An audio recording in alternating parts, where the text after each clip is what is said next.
Hello and welcome to the Service MVP podcast. And my name is Joe Crisara, America's Service Sales Coach.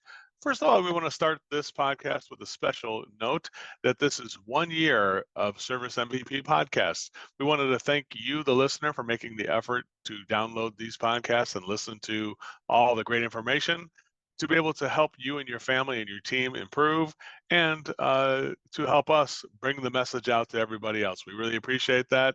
We want to thank you. And thanks for the effort and thanks for the opportunity. Without that, any further ado, let's go ahead and listen to some great clips from 2023 with the great information we brought to you.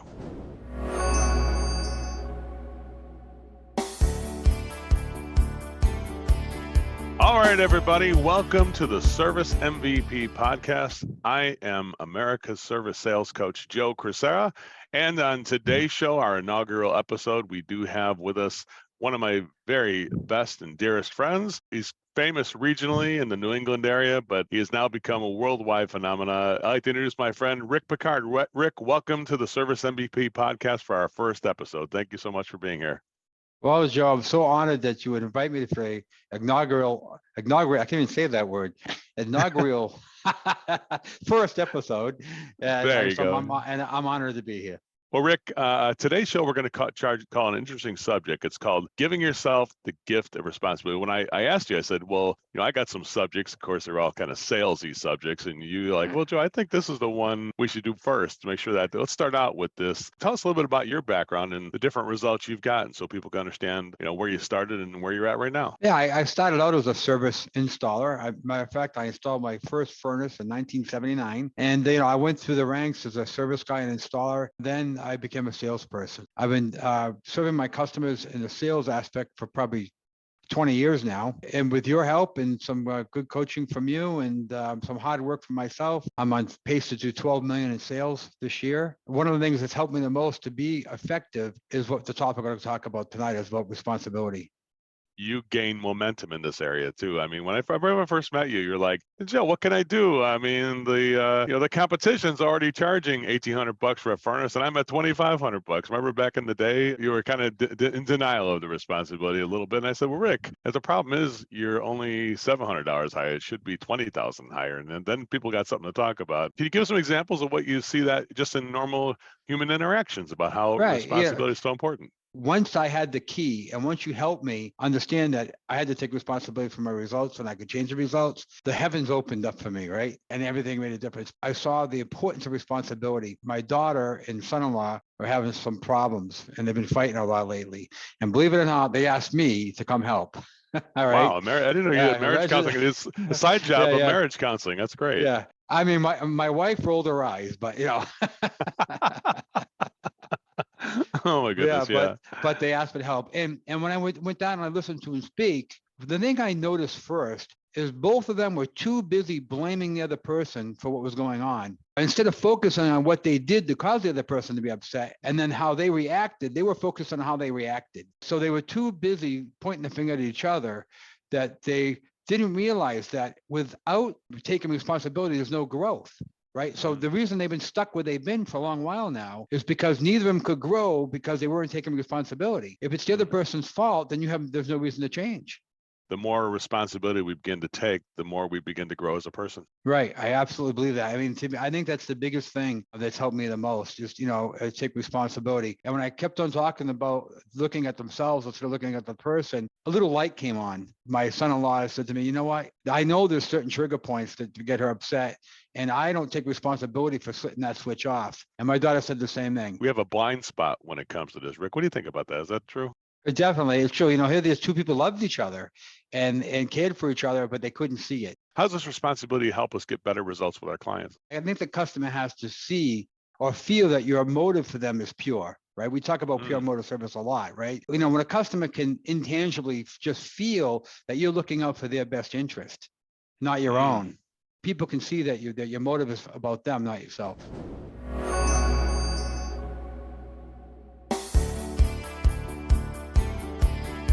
Welcome to the Service MVP podcast, and I am Joe Crisara, America's Service Sales Coach. With me today, one of my very best friends, Drew Cameron from Flow Odyssey. I say hi to all the people who are listening to our show. Well, hello, everybody, and thank you for having me, Joe. I greatly appreciate that. And likewise, you're one of my best friends in the industry as well. Drew is one of the people who got me started with helping service professionals achieve great results. So thank you so much for that, Drew. No, my pleasure. And it was a privilege to do it at the time, and just enjoy seeing what you're doing. And I kind of think of you as my brother on the West Coast, kind of making the impact that I'm trying to make. And all we're doing is just elevating contractors. And today we are going to talk about a very important subject, which is the elevated consumer buying experience. Drew, would you like to go ahead and just give me a little bit of an overview about what you'd like to provide with this episode so that our listeners can get the best results possible?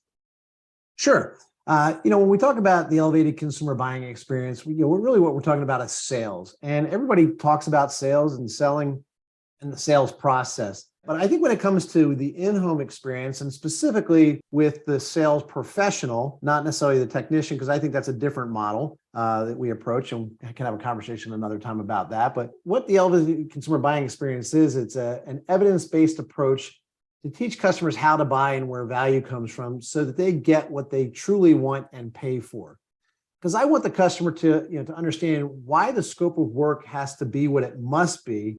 And so I'd really rather lose the business today than lose them as a customer tomorrow. You're the first person who ever said it's okay to tell the customer no. Like it's okay to tell them if you want to do it that way, you'd have to call somebody else. That's kind of like the defining moment. Salespeople who are really more of a service person who says, if we're going to do it, let's do it right. If we're going to do it wrong, you're going to have to use somebody else. I mean, how often would you say on a normal sales cycle, or like somebody does a week worth of calls, that a salesperson is going to wind up telling a customer, listen, we need to stay true to this process. And if you're going to do it that way, we're going to have to tell you to find somebody else. If I teach the customer how to buy, and I teach them the standards that they shouldn't compromise on, and I teach them how to pick a good contractor, what makes a good contractor. And it's like, you don't have to do business with me, but you should do business with somebody like me.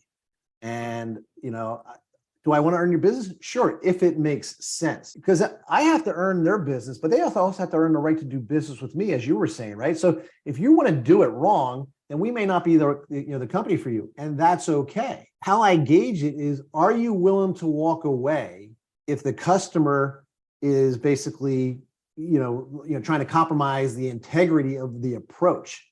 Because I believe the myth of sales is that, that we actually sell something. I believe people choose to buy or they choose not to buy for their reasons and on their timeline. And my job is to align myself with their process and not inflict my process because I want to make a sale or fill a crew day to get a result that I desire. I want them to get the result that they desire. So it's a subtle paradigm shift, Joe. Well, it's something that I know that goes back in your family history with your father, John Cameron, right? Yep. He had the theory, if you can't do it right, don't do it at all. I think I heard you say to me early in the process when you were teaching me, I'd rather turn you down than let you down, right? Does that make sense? And this is a good approach. It's like sometimes the hardest part of sales is being able to guide people the right direction, because I think most consumers have a self-inflicted wound. How is shopping for a service different than shopping for an item on Amazon or a commodity, you would call it? I mean, let's just expand a little bit more on that as to why is that such a difference between those two things? Great question, because all the value in the thing, right? The appliance, the car, the electronics, the groceries, the clothing, all the value is in the thing. And for us in the service and really the design, the service, the installation business, the craftspersonship business, if you will, all the value of the things comes from the people and the processes, right? And the service, of that. And so it's not in the things, but the customer doesn't know any better. And most contractors go out there and sell those things anyway, right? They focus on the boxes, the brands, the models, the efficiencies, the capacities. And those things are really just, you really think about it, those ratings are a matter of potential from the manufacturer. The contractor, through their processes and people and design and whatnot, and then practices of putting things in and service and maintaining them, ultimately determine the performance. And at the end of the day, that's what the customer wants, is the performance. But the contractor sells the brand and they ultimately commoditize that decision. And so customers know no better. And so they end up comparison shopping it. Yeah, so to get the elevated consumer buying experience, it's going to take somebody who's able to kind of fight upstream against that paradigm where people are trying to commoditize it and turn it into a thing because service is done by people. And so, in a way, you are shopping for the right person. We don't really realize it. We think we're looking at the furnace or a Tenkos water heater or electrical panel, whatever it is we're trying to do. But Right. unknowing, we don't realize that the person who does it is the most important element of the service rather than the parts itself.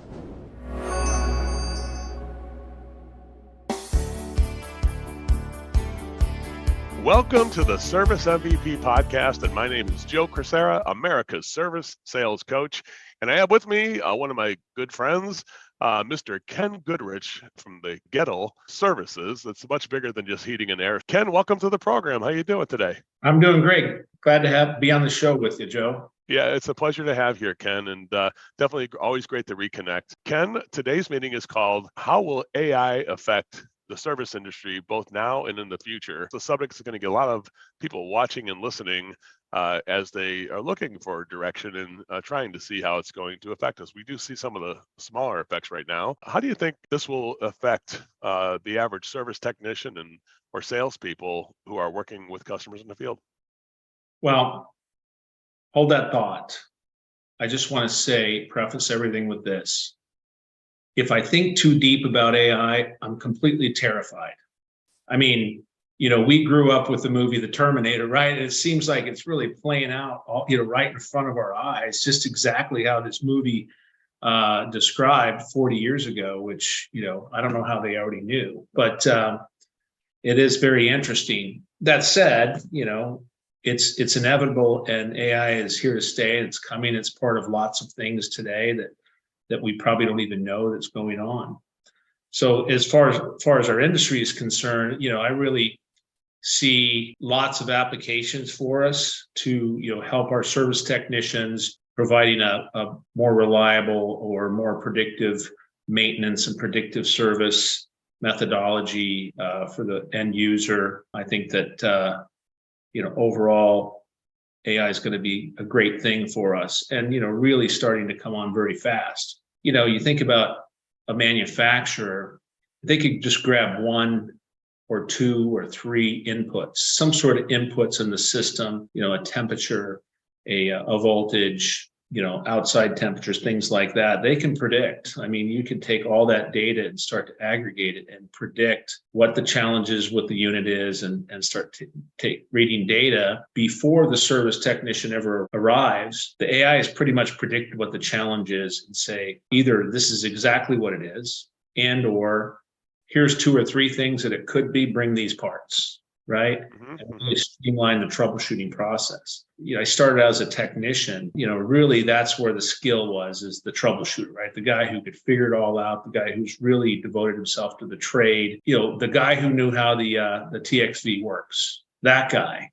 Yeah. Where I see it going is the manufacturer will start to include AI in their systems and be able to predict breakdowns are coming. You can be more proactive on your service, and service technicians will probably start headed to be more of parts changers, than they are really technicians who are evaluating the system, unless the AI is broken, I guess. But you know what, Ken, that's interesting. I thought about that myself. I said, hey, write this article based on this, and it came up with some pretty good stuff. But then it's like, I got to put my touch on it because it's not quite there. I think it will probably be there once it gets to know me better. But I think there's also two parts of it. When I saw it write this stuff, I learned how to write better too. I'm like, you know what? I should write it like that's a good format. We humans are learning from the different formats and shapes and things that it puts things in for us and helps us to organize information in a way that we can consume it better and more easily. What do you think about that when it comes to the technicians actually becoming smarter? Well, to your point, I think, if we used AI to troubleshoot specifically down to the component level on a system, it could clearly say, here's the metrics whereby we made this decision. This pressure's off, this temperature's off, this air movement is wrong. Really kind of give a technician a clear understanding on the holistic view of how the system's operating, and so he can get it clear in his mind to be able to troubleshoot without the AI. So I think there's a lot of learning to be had too. And just like you said, now I'm starting to use the chat GPT and when I'm writing things, and sometimes it writes better than I do, sometimes it doesn't.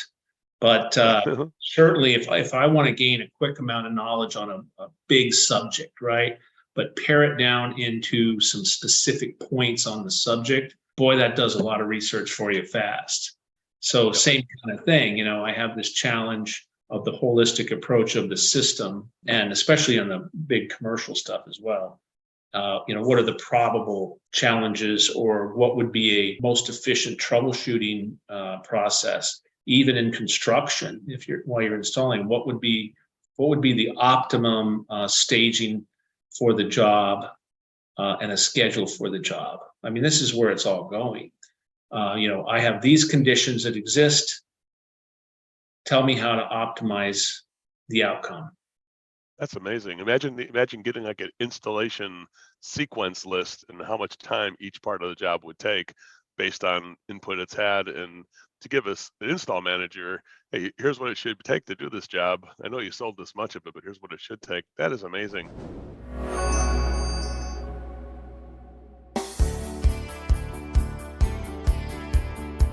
Well, let me just start with, after coming back from LA and seeing for myself the whole process and what Service MVP brings to the table. I've been in the trades 24 years. I'm a licensed master plumber. I've owned 4 different variations of service companies that have all done pretty well. And I've been a very high producer the entire time, but I left your training and looked at Michael Munoz and said, I've been doing it all wrong. That I realize now that if I would have implemented this call-by-call process with the 6 options and the pure mode of service, that I could have easily added 20-30% to our bottom line year over year. So really what you're presenting here is a great service. So number one, the primary focus, it sounds like to me, is that Free to Grow is really focusing on the service and the experience that the client gets is a world-class experience. That's why we're here, Joe. I mean, we're not here to sell them anything. We're here to empower and educate them and let them make the best decision for their home. It's just that simple. And we're finding that when we do that, 80% of the time they're buying.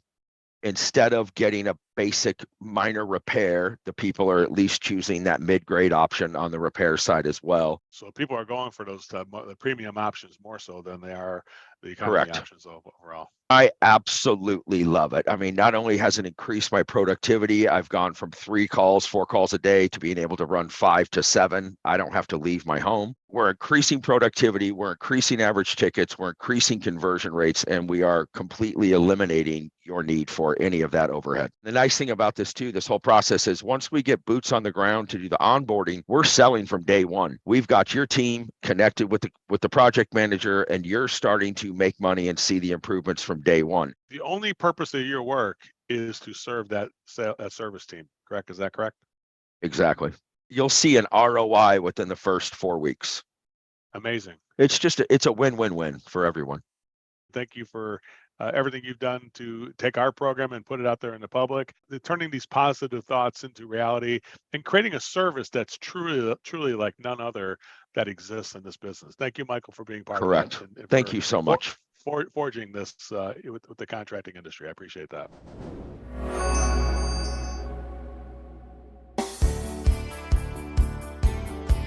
My purpose as a human, as a leader, is to help lead people to become the best versions of themselves. And so I find a ton of passion in equipping, empowering, inspiring, and motivating my team to be the best that they can be. But through that, I have to understand what's important to them and what matters to them, right? Some people aren't always motivated by more money. Some people are motivated by time. Some people are motivated by their dream house they want to buy. So understanding what it is that motivates them helps me lead that person more appropriately to make sure that you understand what I'm trying to do at Grasshopper, and you're a brand representative of Grasshopper. And because of that, this is what we're going to do. And I'm going to help make your dreams come true too. So it is understanding your people, and then your people knowing that you've got them, you're supporting them, and you're there as a tool to help equip, empower, and motivate them to be the best they can be. So not only does the external client get customized relevant service, but it's also important that the internal customer in our in our company at Grasshopper, in your case, gets that personal customized service to live their dreams or to get their emotional needs. We say often at Grasshopper, we treat our employees so well that they treat our customers even better. Man, our focus is our people. As you probably know, one of the biggest reasons I had Amanda come out here, I invited her to come out to Los Angeles here to meet with our team, is because I really consider Amanda a visionary and somebody I would say she probably, I'm going to use this term, a new term that maybe she doesn't, a futurist. You know, somebody who can see the future based on the trends that we see happening today. This is off the record. I didn't even tell you we're going to prepare you for this one at all. You're younger than I am, and I'm learning the new stuff from you, some of the newer stuff from you. I got some of the older stuff I've got. I think the combination of both of us together can't be beat. Tell us, we could probably open that door and take a look into the future.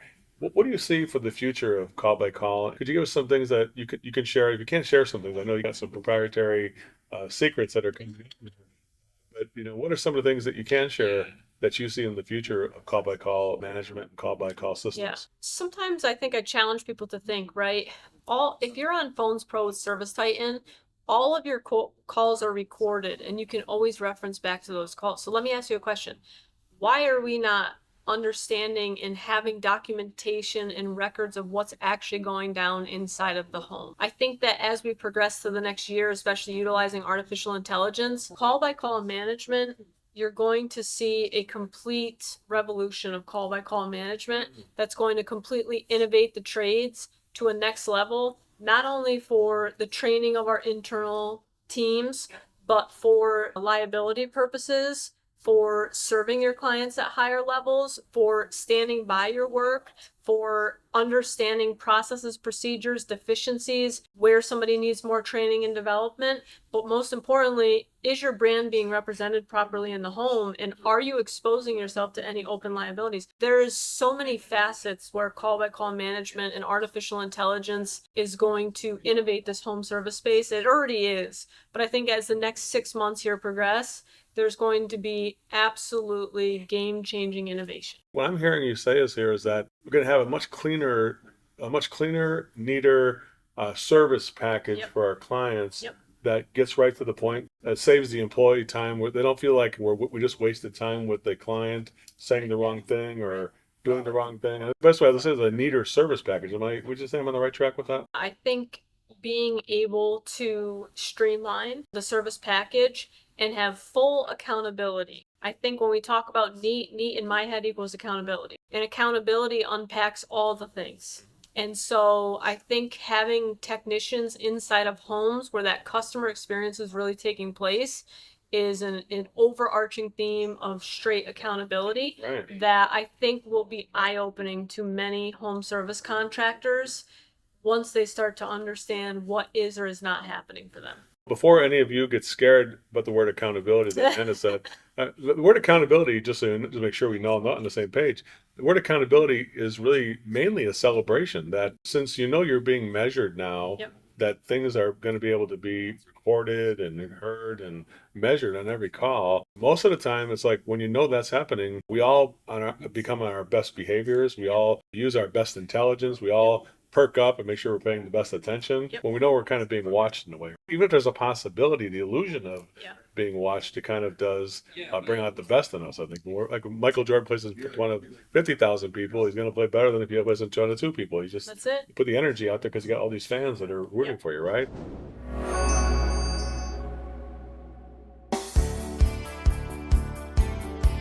I know one of the things you really believe in a lot because you've invested so much in it, and not so much, you invest a lot of money in this, don't get me wrong. The time you've invested is just stunning. Would you say that as you've invested more time and more financial resources into the training, what is the return on investment for that? Can you tell me a little bit about that? It's made me closer to the team, closer to the company. So that's one of the tangible things. That you feel like you have more intimate appeal and conversation with the team that are real conversations, not just conversations in passing like plumbers from Ontario would normally do. Right. You haven't said, hey, what's really going on type of thing. Exactly. Because you're closer. So that's one of the returns on investment you get. It doesn't have to be financial. It could just be that element of it, right?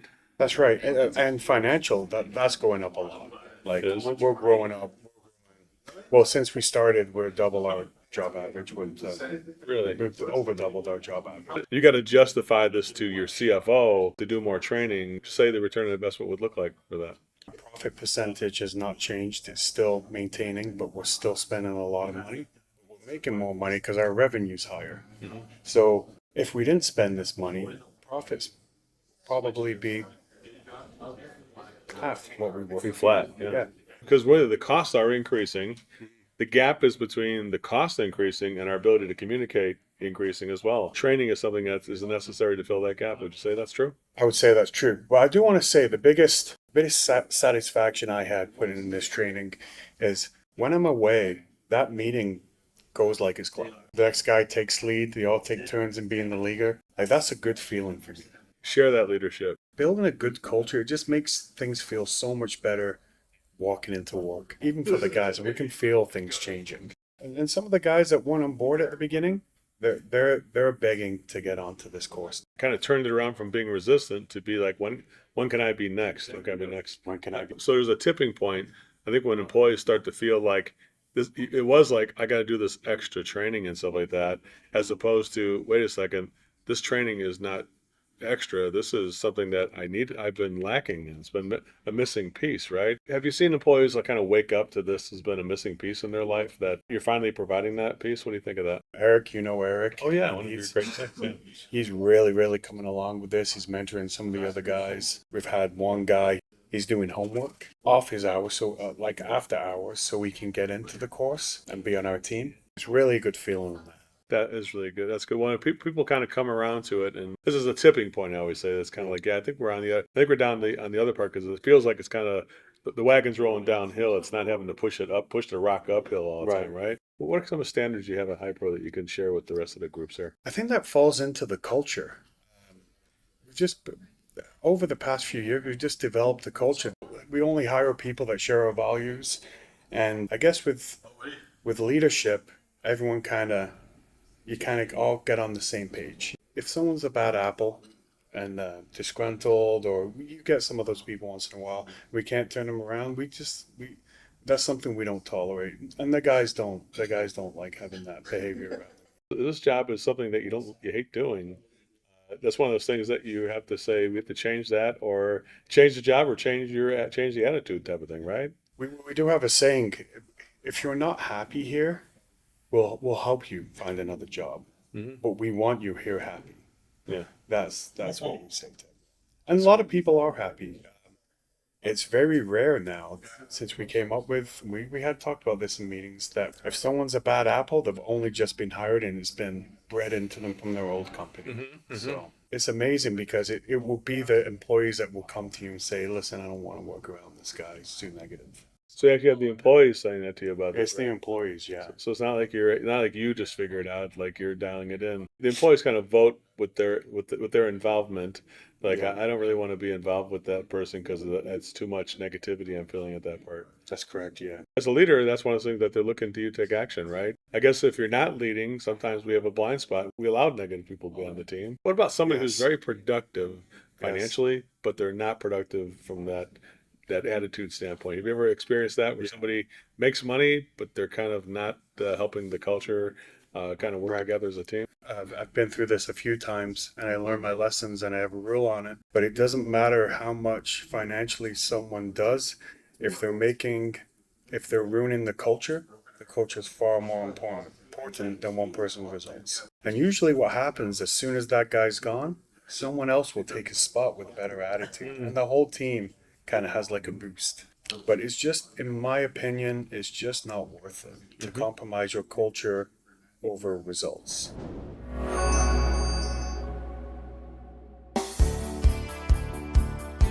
They talk about Uncle Joe's the cheat code to sales. I mean, it's like whatever that old Mario code is: up, down, left, right, A, B, start. I think it's something like that. That's what you are. You're like the original cheat code for sales. Once you know the total immersion process, you've got that down to best serve clients, best serve the company, and ultimately, when you serve the clients and the company, you'll serve yourself and your sales ambitions and drives moving forward too, and of course, company as a whole. There. You know, I call that, Travis. I call it business surfing. You're able to ride on top of the wave. Absolutely. Which is the way business is supposed to be. It's supposed to be freedom for your family as opposed to putting the family in prison because I got to do all this stuff or I got to sell all this stuff. I think every contractor realizes it. Like, yeah, we never had that shit together. And so many people are always working 60, 70 hours a week when they really should be working 30 to 40, because probably 20 to 30 hours of it is just junk that they think is important, but it's actually absolutely useless to overall driving the business. I think giving yourself the gift of responsibility gives you the power you need to take it to that next level. I think that's where it does start. Hire the right people, make sure to have good financials, make sure to not go after too many shiny objects until you have the time and the ability and money, and make sure you have the right coaches, because those 4 things will really fix a lot of problems in the business. But ultimately, Louis Bruno told me this. He goes, the company will always reflect the size that you are as a leader. That's a great bit of advice there. How far do you truly want to go? Because it's perfectly fine to say, I only want to be a $10 million company. I only want to be this. I don't want that added stress, that extra time frame. So decide what's right for you, and don't let somebody else make that decision because somebody else has done it. But know that if somebody else has done it, it is possible, and it is still back on you. Definitely hire people better than yourself, not worse. Be humble. Know that everybody you're hiring, if they're not better than you, your goal is to make them better than you. And that for a lot of business owners can be difficult, stating, yep, that person sitting across from me is better at me than something, and I'm the business owner. Starts with me as a leader. I always say I either had a blind spot, I thought we were doing it, but we weren't. I thought we're doing it, but we weren't doing it as great as we could have done it. You know, coaches, those coaches can be your cheerleaders, because you're the cheerleader for your team, and that becomes exhausting. Just as I'm sure it's exhausting many days to be Uncle Joe and be like, all right, I got to be the cheerleader for hundreds of companies. That's a tough job. A lot of it is you got to just be sitting there dialing knobs, tiny little bits. You're not going through and trying to turn the volume up to 11 on everything. You're trying to get to the little EQ and makes minor adjustments to make your business profitable. Your team got that growth from us, but definitely we got personal growth from you too. I think it's definitely a meeting of the minds for sure. I still have that notebook of me just scribbling as fast as I can, going, holy shit, we got to call this guy and figure out who this Joe Crisara is, because everything he said is just pure awesomeness.